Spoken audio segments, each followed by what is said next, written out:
I have lately been enamored with turn of the 19th century Regency-era silk gowns. They don't often appear in fashion plates, but there are several surviving examples. Many of them have long, cozy sleeves, gathered front closures, and are often in rich colors, sometimes figured or patterned silks. I found this bronzy dress dating to 1815 in the collection of a Norwegian museum, and I fell in love with this ruffled back detail. Silk dresses of this time period tend to be very clean and plain, so it was cool to see something that made this dress unique. And then when I translated the webpage into English, I discovered, aw, it's a wedding dress! How sweet. And then I kept scrolling and discovered, it has a pattern! Yes, the rarest of gems. A museum piece that not only has large, high-quality images with no copyright restrictions, but it has a pattern. Well, it's a pattern of the bodice, but skirts during this period were basically rectangles. And I was lucky enough to find a silk fabric that exactly matched the two-tone colors in the original dress. But more on that in a bit. If I wanted to recreate this dress, I first had to convert a random picture on the internet into an actual usable pattern. I brought the image into Adobe Illustrator and copied all of the pieces as a starting point. This pattern has sleeves, a center back piece, two side backs, and two front pieces with a center front closure.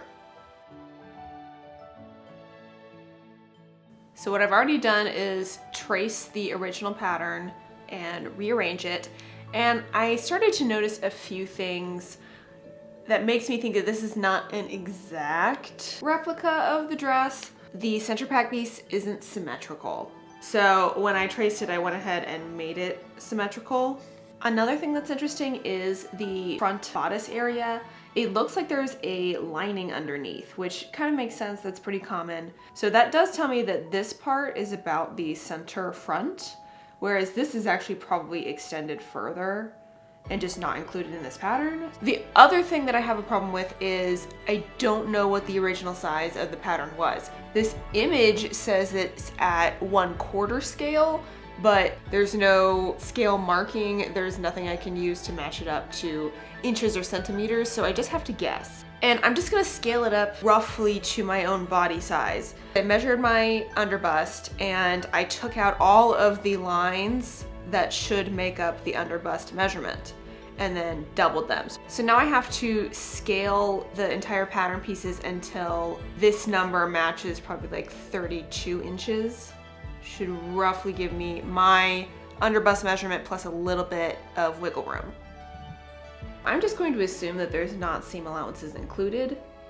And if there are, they're probably small enough that it doesn't make much of a difference in the sizing. The next measurement I have to match is the sleeve. And since I don't know how long the sleeve cap is supposed to extend way in the back, I'm going to measure from the underarm to my wrist. And in the early Regency, very long sleeves were popular. So you can tell by how the end of the sleeve flares that it's actually supposed to extend past your wrist. I need this measurement to be somewhere between like 19 and 23 inches, I think. And it is 17, so I actually need to make it longer. All right, and now I'm going to check the bicep. So it should be at least like 14 across. All right, that's not bad. I might make that a little bit wider. And then the last thing I want to measure, and this won't be perfectly exact, I just need a ballpark range, is the over the bust, over the shoulder, through the back. So from new.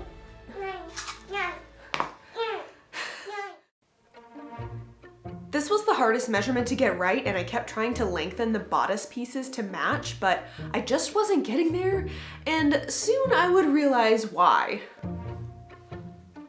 Once I figured everything was good enough, I converted my pieces to a printable layout and made sure to remind myself that I didn't add seam allowances by writing "No seam allowances" in big letters on every single piece. Let's see how well that works out for me. And when I first pinned the pieces to my new dress form, I realized why my shoulder measurements weren't matching up. Obviously, this pattern is completely missing either a shoulder piece or a shoulder extension, so I have a big gap here I have to fill. Luckily, I have plenty of scrap paper that I can borrow from the baby.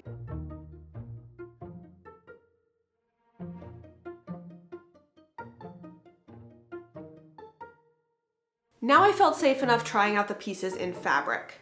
For the bodice, I'm cutting up the old muslin lining that I took out of my first ever historical costume. If you haven't yet seen that video, I will link it in the description. So I put on the mock-up of just the bodice, and I'm noticing a few things off the bat. So when I originally lengthened the whole bodice, I think I lengthened it too much, so I'm probably going to lop off about a 1/2 inch. I may let out the side seams just a smidge. One, that'll give me more overlap in front, and it'll also help widen the armhole. And then I think I am still going to pull in the front armhole a little bit, just to give me a little bit more room. The back is looking pretty good, but I'm getting this weird like middle dip. And I may even just widen the straps by like a 1/2 inch. So I think I'm gonna do a little bit more tweaks to the bodice pattern, try it on again, and then try the sleeve. Like usual, I'm hoping to reuse these mock-up pieces as a lining, assuming the fit changes don't require me to cut out entirely new pieces.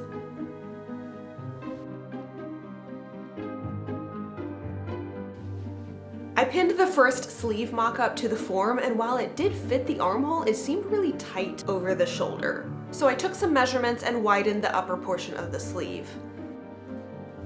What I hadn't realized is that I had put the sleeve on backwards. This is because while there is a notch on the pattern for the shoulder and underarm points, there's no indication as to which is the front or the back.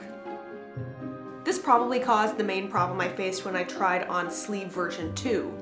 The elbow dart was too far to the front.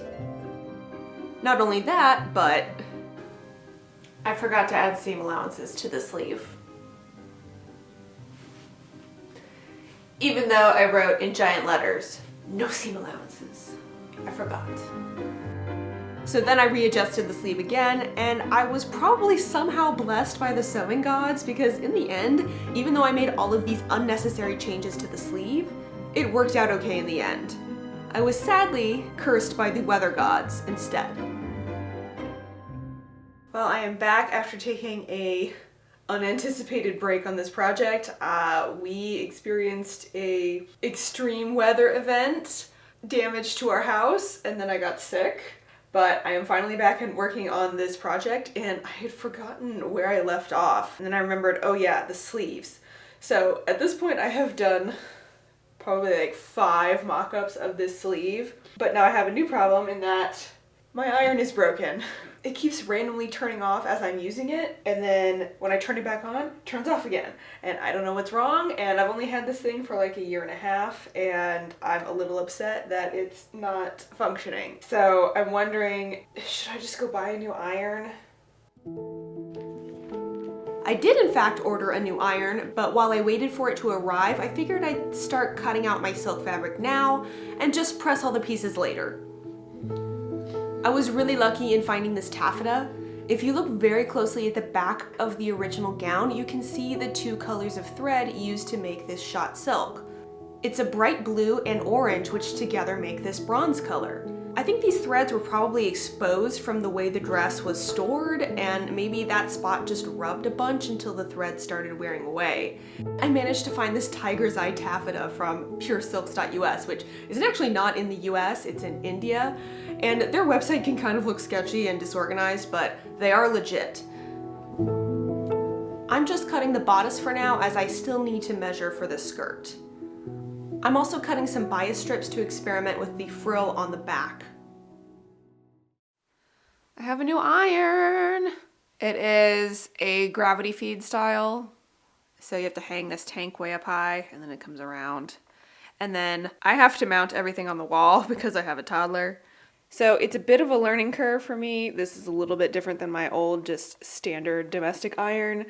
It's very heavy. It is extremely steamy.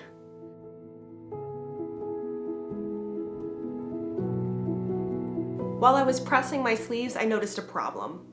I didn't notice that one side of the fabric had like a run in the taffeta. I mean, it's not terrible, but I definitely do not have enough length to cut another sleeve. It's fine. It'll be fine.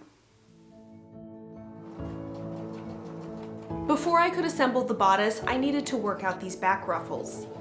At first I thought they were just strips of fabric gathered across the width in increments, but once I tried that out, they didn't resemble the rounded loops that are on the original dress at all. So after re-examining the pictures, I realized what this was. It's a type of trim commonly seen in the 18th century where you sew a zigzag along the fabric or ribbon and gather it up, creating a scallop ruffle shape. I just didn't recognize it because one half of the trim is hidden under the seam. I don't know what the name of this style of trim is, so if you do, please leave a comment. Okay, here is my back piece, and this is my second attempt at the ruffle. This is not the same number of loops as in the original dress. That one has more, but I'm trying to compromise between number of loops and thickness of this trim so that when I add the sleeves in the back, this will be kind of proportional to the original. So I think I'm just going to do it one more time on my other strip and baste this in place.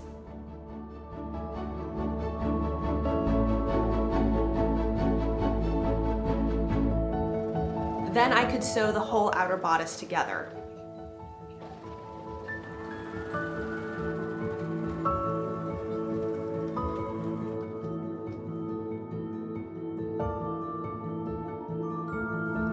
And I also sewed the sleeves. I was about to start work on the sleeves, so I needed to put the lining inside the silk. When I realized I forgot that the sleeve seam is supposed to have a slit in it up until about the wrist. So now I have to take some stitches out. But I'm putting off that chore for now because I want to cut out the skirt. Since I don't have any actual measurements of the original dress, I'm just gonna have to wing it. I did reference this pattern, which I have used before. It's by Laughing Moon. And this one's a little bit different because the front does not have gathering, so my skirt needs to be wider than this one. I think it's like 49 inches across. So I figure if I add a little bit extra in the width to cover the gathering in front, I mean, that's basically 54 inches and this fabric is 54 inches wide. So I think I'm just going to cut 2 lengths of the fabric according to how long I need it to be and sew those together. But when I went to go press these 2 skirt panels, something terrible happened. Yeah, so my iron exploded hot water all over my silk, which is not a good thing. For historical projects, you generally don't want to get silk wet. It changes the texture of the fabric and can also stain it. Ironing helped dry it out pretty quickly, but I was still left with a lightly visible ridge around the wet spots. So I tried using my steamer to clean it up more, but that only added more water spots, and I was pretty frustrated at this point. I thought I should take a break from the skirt, and I headed back to the sleeves, thinking that would be easier. It wasn't. I took out that stitching at the wrist and inserted the lining, but once I tried a sleeve on for a test fit, I realized I didn't want the lining. I can't tell if the original sleeves are lined. If they are, it's with a dark colored fabric, obviously not white, but I didn't think the lining would show until I remembered that wrist slit. So instead, I hand hemmed the silk at the wrist, but this also caused some problems because I had already clipped the curved parts of the sleeve seam allowances, thinking the allowances would be hidden inside a lining. Doing small hems by hand isn't really hard, except this time the sewing gods were against me. I kept getting knots in my thread and my thimble kept falling off. Oh my god. But I persevered.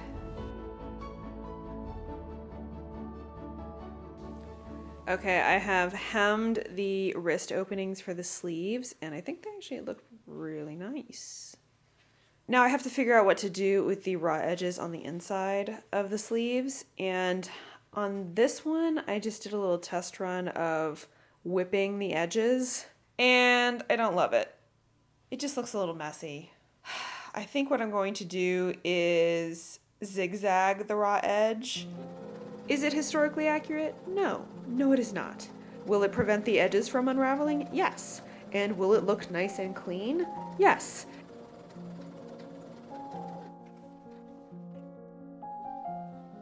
By now, I felt better about sewing up the skirt. Any staining from the water is barely visible, so I'm just gonna pretend that it isn't there. In the past, skirts were often hemmed first, then leveled when attached to the bodice. So that's what I'm doing now.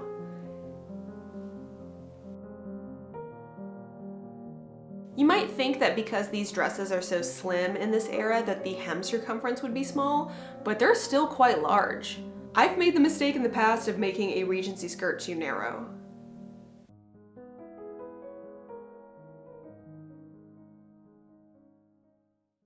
I thought now might be a good time to pause and talk about an issue that's been bugging me about this dress. See, the museum labeled this dress as from 1815, but based on all of the details on this gown, I'd guess it to be about 10 years older, maybe even a little bit more. Now, I am no expert on how fashionable Norwegian ladies were in 1815 compared to French ladies, but considering that this is a wedding dress and probably made specifically for that event and made with expensive silk, you would probably want the cut to be as up-to-date as possible. What about this dress makes me think that it's older? Let's take a closer look.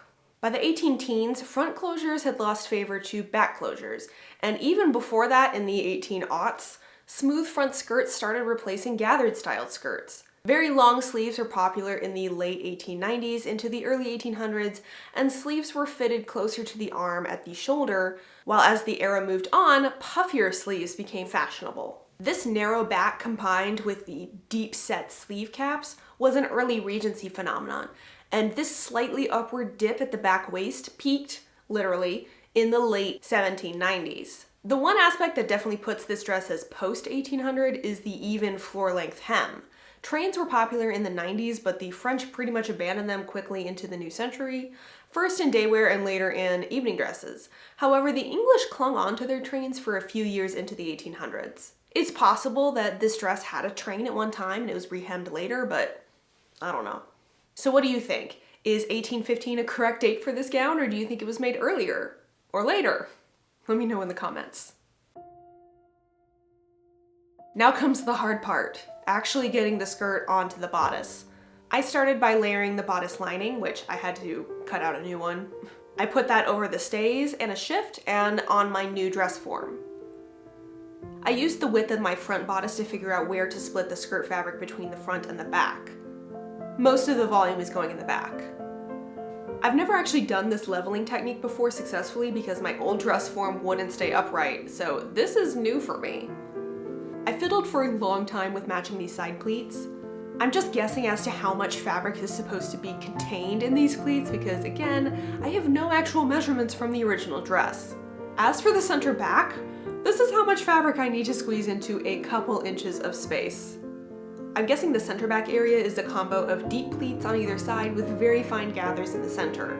So after a lot more fiddling, I ended up with something that looked like this. The gathers are just basted and they need to be much tighter, but it's starting to look like the original. And at this point, I started prepping the bodice for real. I sewed the skirt to the bodice, but only in the front, then trimmed off the excess skirt fabric, which was a lot. I really overestimated the length of this dress. However, look how close I came to having this big, giant slub right in the center front of my dress. Luckily, it is hidden in the seam allowances. You gotta count your little victories. Then I basted and sewed the drawstring casing at the front waist. And by now I've sewn enough Regency-era drawstring casings to know that the key to doing them right is 1, make them really narrow. This is like 3/8 of an inch wide and is probably wider than I prefer, but the casings on the original look about that size. And 2, you have to use a back stitch. I used to use a felling stitch from the inside, trying to make my stitches invisible from the outside, but that stitch just isn't strong enough and it buckles when the fabric is gathered up by the string. For the drawstrings, I'm using this 1/8 inch twill tape, which you've probably seen me use many times by now. I like tying it into a knot at the end and sewing through that knot to keep it secure at the end of the casing. Next, I skipped over to the lining to finish the raw edges and attach the tie strings that will hold it together in front. At this point, I had gone beyond any of my previous construction experience. I've made drawstring casings, I've made separate linings, I've done intricate gathers, but never all of that together in this exact configuration. So trying to work out the best way to construct this bodice and in what order was tricky. Well, I have attached the back of the skirt to the back of the bodice, finally, and it was much more challenging than I thought it would be. I probably reworked the back pleats like 3 times. I resewed the center gathering twice. I tried attaching it by machine at first, and I just was not getting the kind of control that I needed over those thick gathers. So I ended up sewing most of it by hand. And I didn't film most of it because I figured I could either sew this dress, film it, or take care of the baby. But I could not do all 3 at once. So I chose to forego filming. But I think the hardest part is now behind me, and I see the light at the end of the tunnel, and that light looks like sewing a lining.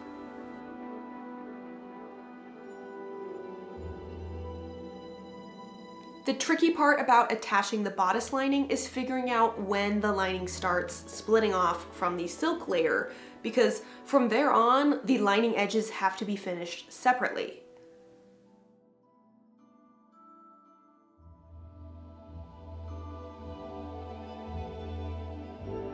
I cut bias strips to add to the neckline casing because my 1/2 inch seam allowance wouldn't be wide enough to fold under.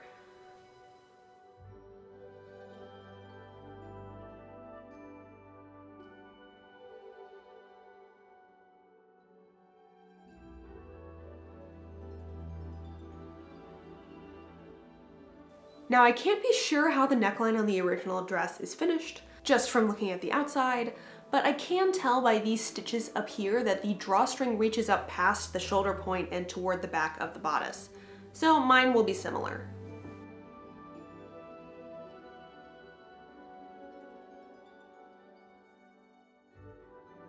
I then hand sewed the lining to the bodice, leaving the front area free to tie under the bust.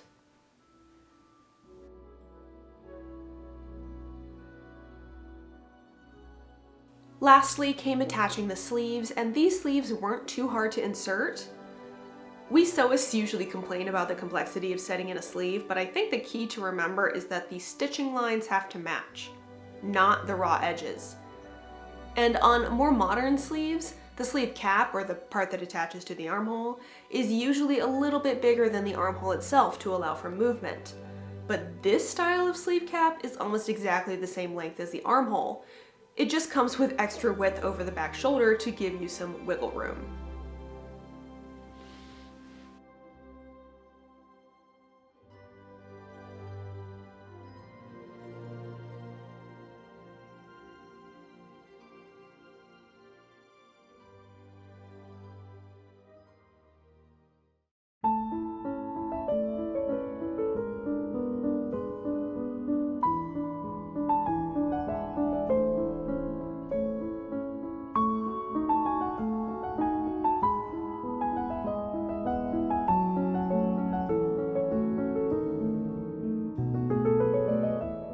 I think this dress turned out really well and looks a lot like the original.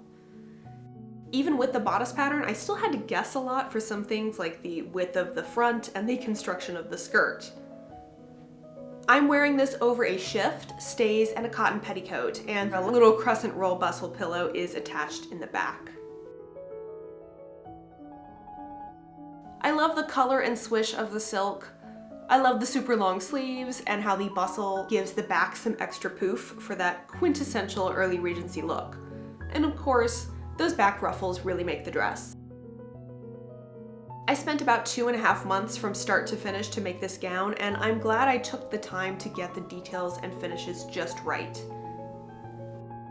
As always, links and credits are in the description. Thank you so much for watching. If you'd like to support me, you can subscribe and watch some more videos. Until next time, happy sewing!